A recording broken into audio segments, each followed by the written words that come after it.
get rid Maybe of. wish you'd had a trophy. Welcome to Innovate Now. Of course. It's great to be yourself? back, Kevin. Great to see you. So everyone's wondering, am I using the best of the breed solutions and am I giving the best answers to my business? The power of AI to drive data and analytics. Pete, what do you think the biggest trends are in the industry today? Just the sheer volume of data that now exists.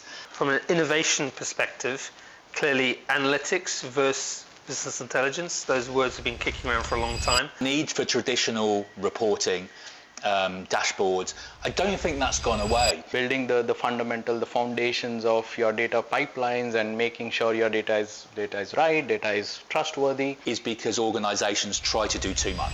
Because the reality is, if you take time, requirements change, technology changes, and you never hit that end goal. Why do you think data is still a key driver in any BI or analytics use case? The challenges we have witnessed is the data fragmentation.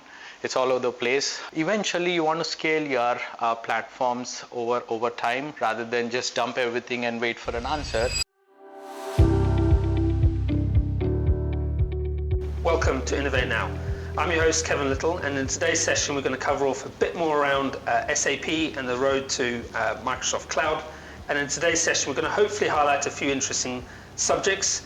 And the main reason around this session is we've noticed a lot of interest on our Microsoft Azure Marketplace page, which has driven a lot of questions towards us. So we're going to hopefully share a bit more around those topics. So in general, we're covering off four main topics, one being AI that we've covered off in a previous session. Today we're going to cover off a bit more around data and analytics, and to talk a bit more around data trends and strategy. And then in the second, third session, we're going to cover off a bit more around modernization and data empowerment, and so hopefully share some results for yourselves. And then go into, as a fourth session, go into data ingestion and talking around what that means to move SAP into the Microsoft Cloud and Azure landscapes. So in today's session, we've got a few guests here in the studio, and obviously we're going to cover off data analytics. But before we do that, could you please just quick word, Pete, if you don't mind? Of course. It's great to be back, Kevin. Great to see you. So I'm Peter Humble from Microsoft. I'm part of what we call our Azure Technology Specialist Organisation. Been around the SAP space for a long time. Started off in the data and analytics space, so super excited to have this conversation with you both this morning. Great. Lalith? Yeah, sure. I'm excited to be here today with joining with Pete and Kevin. I'm Lalith Kore. I'm heading the data modernization practice here at Kagool. So we work with our global customers to deliver value on the data, right? So we partner with Microsoft. Day in, day out, we see real challenges and real use cases from our customers, and our goal is to give them answers to all the things they need. So excited for today's discussion. Great, lovely. So from a data analytics perspective, best place to start is probably trends, if you don't mind. So Pete, what do you think the biggest trends are in the industry today? I mean, good question to start with, and I think the obvious one is AI is such a key thing everyone is talking about at the moment, and how you can use the power of AI to drive data and analytics. I think that's the thing, and it's probably the conversation that I have, most frequently at the moment. But ultimately, the goal really is, how do I drive business insights? How do I drive informed decisions? And I think one of the biggest trends that we're seeing is just the sheer volume of data that now exists. The sorts of information that people have that they can use to try and drive those insights and be able to make those informed decisions. Clearly that's a massive trend. How do I start to use that data? The other big thing is actually, how do I store and where do I store all that data? We'll talk a little bit later on probably about cloud, and obviously I work for Microsoft, which cloud is a massive thing for us. So how do we use those platforms again to bring together that multitude of data, but to give us the performance that we need in order to be able to drive that, that insight. But the reality is, and as I said in my intro, I've been doing this for a long time. I think there are some simple trends we're still seeing. How do we just get the right information to the right people at the right time? I still think that's a massive challenge to a lot of organizations, just to figure out, how do I do that so when people are going about their day job, to get the information they need in order to be able to make those decisions. So again, remains a super exciting area, and it's great to kind of have this debate and conversation. Absolutely, and I guess from a Kagool perspective, we've got our position. So from a trends, Lalith, where do you see businesses approaching data analytics? Yeah, I think I agree with everything Pete has just said. We are seeing a lot of trends around AI and adapting to the latest technology. But from Kagool's standpoint, I think I can probably split that into two categories. So if you look at what business is trying to achieve, there is a drive from internal requirements from their internal business stakeholders. They need faster data, they wanted more information ready to access. There are dashboards and the things that they want to get answers to immediately. That's one channel that is driving the demand and need for more change in or evolving in their data analytics strategy. The second channel I see is, the technology is advancing every day. There's more and more new technology coming in. The Gen AI is out. The AI is the buzzword. So everyone's wondering, am I using the best of the breed solutions, and am I giving the best answers to my business? So these two, I think, in my opinion, is what we are witnessing every day. It's driving the demand for more and more changes and more evolvements in what they're doing with their data strategy. I'd agree, and from an innovation perspective, clearly analytics versus business intelligence, those words have been kicking around for a long time. There's clearly a difference, or there should be a difference. There should be a clear difference. Often that's overlooked. But Pete, from your perspective, BI analytics, how often, essentially they're often interchanged, obviously. What's sort of the difference from your perspective? I'm probably going to give a bit of an old school answer to that, because I've been doing this stuff for way too long, and I genuinely think there is a difference. And simply, business intelligence for me is about putting data points in front of someone, and that could be data from anywhere, but it's not necessarily then looking for insight or trends in that data. It's purely saying, I've got a requirement to provide some information to someone, and I'm going to use a business intelligence tool, as an example, to put that in front of someone. For me, the analytics piece is then about, how do I use other technologies to drive more insights out of that data. I'm analysing that data in order to provide maybe a next best offer or some insight into that data that's different than just presenting numbers and information to someone. Now, there are probably lots of other definitions as to why those things are different, but in my very simplistic view of the world, that's how I look at both of those things. BI, just give me the data. Analytics, I'm actually doing something with it. I've got some insight or some intelligence that I've applied to it, and I'm giving someone a different output. Yes, so it's business intelligence is more of a consumption model. Yeah. And analytics, as you said, is analysing and being empowered. Absolutely, and giving me something, an answer to a question maybe that I didn't have, that I can then go and do something with, without having just maybe look at a flat report. It's giving me something useful, right, to be able to go and make a decision or next best action or whatever it might be. So I would agree. So almost business intelligence has become a sort of a two-dimensional view, and analytics has become almost a third-dimensional element to this whole thing, which hopefully provides more insight than just. Yeah, I mean it's a great way to look at it. As it's about offering something different, to someone without them necessarily then having to go and look at particular bits of information. As I say, for me, BI, business intelligence, reporting, it's not static as such, but it's about presenting a set of numbers to someone. The analytics bit is about looking for trends in that data, is being able to analyse that data and present that in maybe a different way so that someone can take an action or a decision or whatever it might be. Yeah. And I guess in the aim of this is to sort of focus a bit more around business transitioning from traditional reporting and dashboards to more of a predictive and AI-driven analytics. What's your view from that perspective? Exactly. I think the way I see analytics and BI, these are two far ends of the spectrum, right? So the BI and analytics have evolved a lot over time. So if you start with a traditional way of getting some information out, you would have an Excel tag to a system, somebody's downloading and creating some KPIs. And then now there's the far right of it where you have a chatbot with instant answers to your questions, right? But the way I would probably categorize this is a what and how. What does business want to see, right? So that's where traditionally it used to focus on KPIs, the numbers. If you take a finance, what's my revenue and all. And then how was Excel's and probably some reporting tools in the back.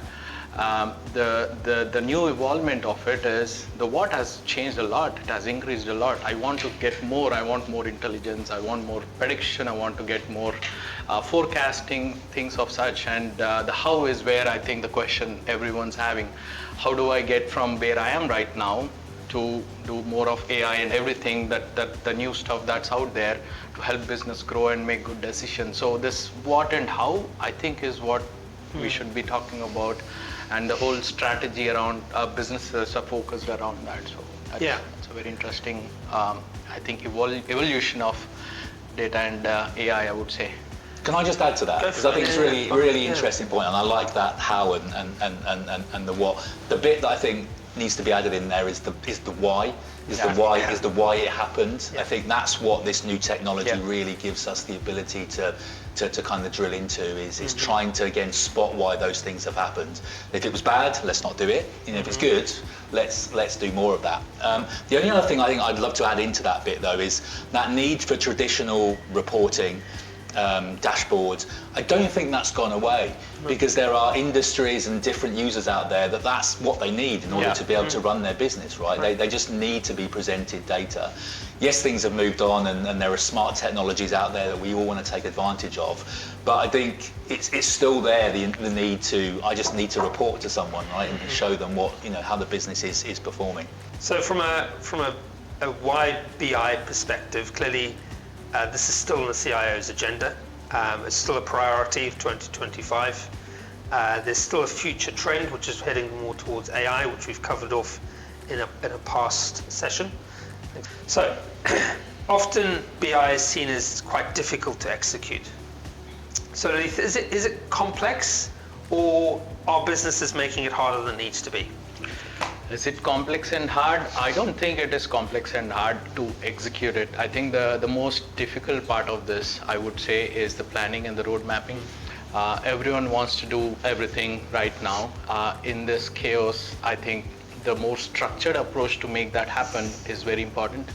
If you think of Gen AI and all the new latest technology, yes, everyone likes to have a chatbot to actually get instant answers, but the fundamental things to make that happen is where the focus should be. If you ask me, that should be the focus.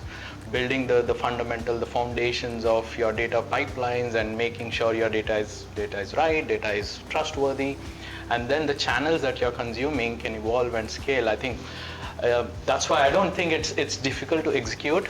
I think most customers we have seen they have a lot of success, but the customers who had some challenges, the key problem they faced is the road mapping and the planning of it. So I think that's what we are witnessing every day, and we engage with them, share our learnings, and put them in the right path. Right. Cool. I've got an interesting perspective on that, and you're right when you say it's been at the top of CIO's agenda for so many years, and I've always debated with myself, is that because it's too hard, as we've just talked about, or is it because it's so important? And I've never been able to quite understand which one of those. I mean, I think it's probably both of those things, right, to a degree. And I think the reason sometimes why it's hard is because organizations try to do too much. They try to meet this massive end goal rather than maybe taking small steps. Because the reality is, if you take time, requirements change, technology changes, and you never hit that end goal because everything is always moving. Maybe take smaller steps, right? How do I do this thing, and then how do I do that thing, and then how do I do this other thing, rather than trying to bite off this massive kind of big complex BI and analytics agenda. Because I think that's what makes it hard, is that you're trying to do too much at once rather than maybe taking those little small baby steps. Yeah, I think that's where the critical focus kicks in, right? Because clearly, a bit like yourself, year on year, it's on CIO forums and so on and so forth. Where do people go? And clearly, like you've referenced, it's smaller steps rather than bigger steps. planning for them. Yeah, Correct. but it is such a critical focus for people because it drives insight, right? It drives decision making. Every organisation exists, to be able to make better decisions and drive their business forward. And they have this secret sauce, right, which is the data they know and the data they have. And it's about taking advantage of that data in order to be able to make those, those informed decisions, rather than it being, we used to talk about back in the day, being guesswork, right? Being someone's gut feel, someone's judgment. There's always going to be an element of that. I don't think you can remove that from decision making. Genuinely, I don't. But I think how much you can use that data and those trends is the critical element, right? How do I use that to make sure that I have, trust in the decision that I'm making? Sorry, I'm super passionate. No, it's fine. About this, Absolutely. about this Yeah. Good. We answered that question. Fantastic. So we'll move on to the foundations. So from a data foundation perspective, clearly BI is important, which we've referenced already. And there's no hiding that. So why do you think data is still a key driver in any BI or analytics use case? I've got to be really careful how I answer that, right? Because there are different phrases that you can use about things going in and stuff coming back out the other side. But ultimately, without good data, you can't make good decisions, right? It's as simple as that. You could have the best tools in the world, the fancy bells and whistles and all of that great stuff. But actually, if the data that you're feeding into it isn't of good enough quality, then it doesn't really matter how good those tools are. So I think that foundational element of getting the data right, making sure it's quality data, trusted data, and putting it into a place that allows you then to generate the insights that you actually need. That to me is why that data is still so important. And I think again sometimes organisations forget about the quality piece, maybe the governance piece. And again, don't get too caught up in that, but there are things that you need to think about. People have got to trust the decisions that are being made, and they can only do that if that data is quality. So it's still important. And as we said right at the beginning of the session, there is so much data around now, and it's structured, it's unstructured, it's all those things. How do you make sense of, all of that and make sure that you're picking the right things that are going to help you make those decisions? Correct, absolutely. So I think, from a biggest challenge perspective, clearly businesses are facing, extracting value from data itself. What's your take on that? Yeah, I think one of the main challenges we have witnessed is the planning and road mapping, I would say. Like Pete mentioned, they want to do everything at once, and at some point they'll see challenges with that. And in my opinion, it goes back to why. To answer that, to address that problem, I'll take an example of Kagool, where we've been doing a lot of decisions based on intuition. We know what to do, but of late we have started utilizing a lot of analytics and intelligence, tapping into our data. That helped us a lot. As a business, we are taking a lot of decisions now, which I think is really helping us, right? So once you know the why, you'll get the direction of travel, and you'll then pick, I need some modernization, and this is what we're gonna achieve in short term, medium term, and long term. And that goal setting is very important. And once you know why, and once you know what to do, I think as part of your execution, I think the challenges we have witnessed is the data fragmentation. It's all over the place. The legacy systems and the traditional ways of doing your reporting and dashboarding is not helping, because to tap into the modern technology, you would like to have the central data platform and the data hubs. Then you add in some data quality and the trust that you wanted from the data sets. I think those are the challenges we have seen recently, and we are working with our customers day in, day out to help with that strategy, help with that architectures, everything that needs to make that the roadmap successful. And previous conversations I've had is clearly around data volumes. And I think this is where there's almost a fork in the road, where people think they can just, because they've got the ability to throw more data into the mix, sometimes they do. What's your take on that? Yeah, data is vast. I mean, of late, I think terabytes and petabytes is nothing now. But like you said, there's no point of dumping everything into a new machine and then waiting for an answer, it's not going to help. Yes, you may need a lot of data, because if you think of the latest solutions, you wanted to have central platform where everything's gathered in one place. You wanted a lot of data to train the latest AI/ML models, but that's probably the running phase of your roadmap, I would say. If you want to actually start somewhere, you want to make sure you know where to start, which data to tap into, how do I get my quick wins, if you want to see it that way. Eventually, you want to scale your platforms over time, rather than just dump everything and wait for an answer. Start small. Like Pete mentioned, it's the iterative value you want to show to your business, and that will also help you with your ROIs and making sure you're in the right path, because the technology is changing or advancing, I must say, and your business would need time to adopt, and that iterative approach is probably what's going to help for your business to make sure your strategy is delivered. Cool. So we'll change gears, as it were, now. So from delivering a flexible yet controlled data platform, let's focus on that. So Pete, let's start with you. So when businesses consider different teams, often they think of two things: tooling and data access. How do organizations provide that flexibility whilst maintaining governance, would you say? With great difficulty. You need more than that. Look, it's that challenge, right? And it's that finding that balance between what people actually need. And I think there's always a question to ask, right? Do you actually need that level of access? What data do you actually need in order to be able to, answer the questions that you want? I think there's always has to be a level of governance. And what I've seen a lot of customers attempt to do, or sometimes with great success, is sometimes mark the data with different standards. So the gold standard would be the one that actually people don't have access to, right? It's what the central teams create, and that's what gets used for board reporting and that type of stuff. And maybe they have bronze type data, which is actually it's just free access, right? People can do what they want with it. So I think there's lots of different ways in which you can try and create that flexibility.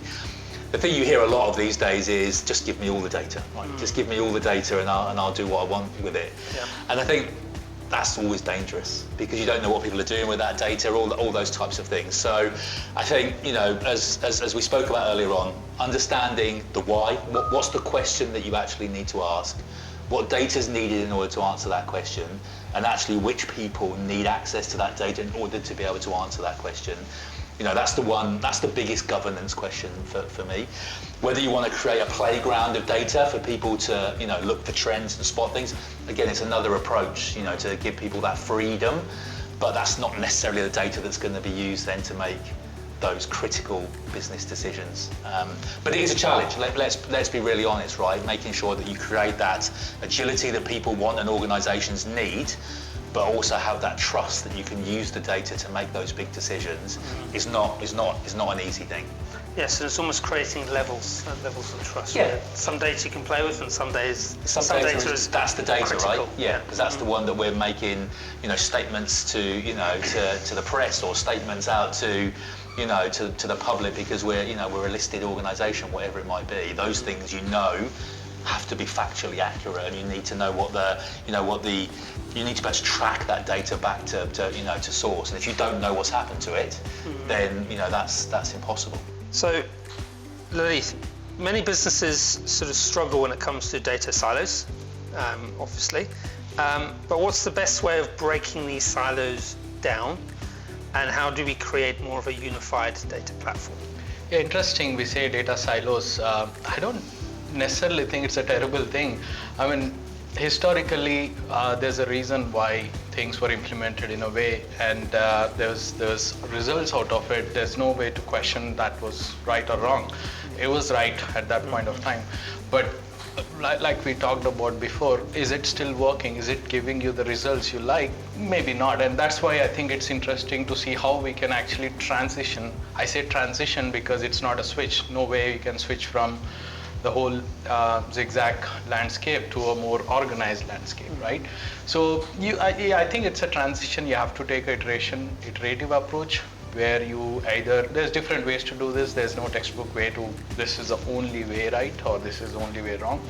I would probably say evaluate your the business roadmap that you want to deliver as a value. That should answer where do I start, how do I chunk my transition from where I am to where I want to be. Good example is you can take it by domain. I'll say, okay, my finance is my biggest problem in my business, and right now my finance analytics is not working out. Right? Let's start there. Let's start a unified data platform, tap your business data for finance into there. You'll build something. But with that, you're getting a foundation which can scale into further domains, right? You can then bring into your manufacturing data in there, and that's the transition I'm talking about. The other approach is you can start by application. Like if you look at the legacy landscape, there's different tools out there.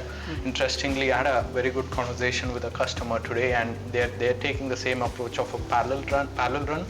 So they are building a parallel track of the greenfield, if you want to call it, a data platform. Anything new that they want to implement, they're going this new route where it's more governed. Like you mentioned, you need governance. So it's not going, you don't want to spin the same wheel again. So you want to have good controls in place. You want to have the right architecture which can scale.